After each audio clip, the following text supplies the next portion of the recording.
احد پہاڑ تو اس کا بدلہ لینے کے لیے 3000 کا لشکر لے کر کے خالد بن ولید کے میدان کی طرف آتے ہیں۔ اللہ کے حبیب صلی اللہ علیہ وسلم کو جب اطلاع ملتی ہے کہ کفار کا لشکر آ رہا ہے مدینہ منورہ پر چڑھائی کرنے کے لیے، تو آپ کے صحابہ کرام سے مشورہ کرتے ہیں اور کہتے ہیں کہ کس طرح جنگ لڑی جائے، کس طرح مدینہ کی حفاظت کی جائے۔ تو اس میں ایک صحابی تھے،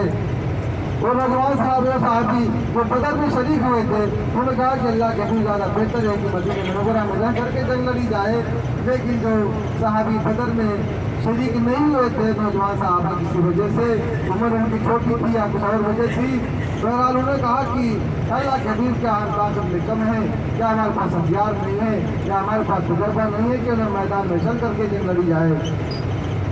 آپ صلی اللہ علیہ وسلم شہر سے باہر نکلتے ہیں، اپنا جنگی لباس پہنتے ہیں، اپنا جنگی ہتھیار پہنتے ہیں۔ اس کے بعد صحابہ کے یہ جو نوجوان صحابہ کو وہ خیال آتا ہے کہ لگتا ہے ہم سے غلطی ہو گئی ہے، ہم کو اللہ کے حبیب کو مشورہ نہیں دینا چاہیے تھا، اس لیے چلو اپنا غلطی کی معافی مانگتے ہیں۔ وہ بچے آتے ہیں، کہتے ہیں اللہ کے حبیب ہمیں معاف فرما دیجیے، ہم سے غلطی ہو گئی، ہمیں آپ کو اپنا مشورہ نہیں دینا چاہیے تھا، اس لیے آپ مجھے معاف فرما دیں، جیسا آپ کا مشورہ ہوگا اس پر عمل کیا جائے گا۔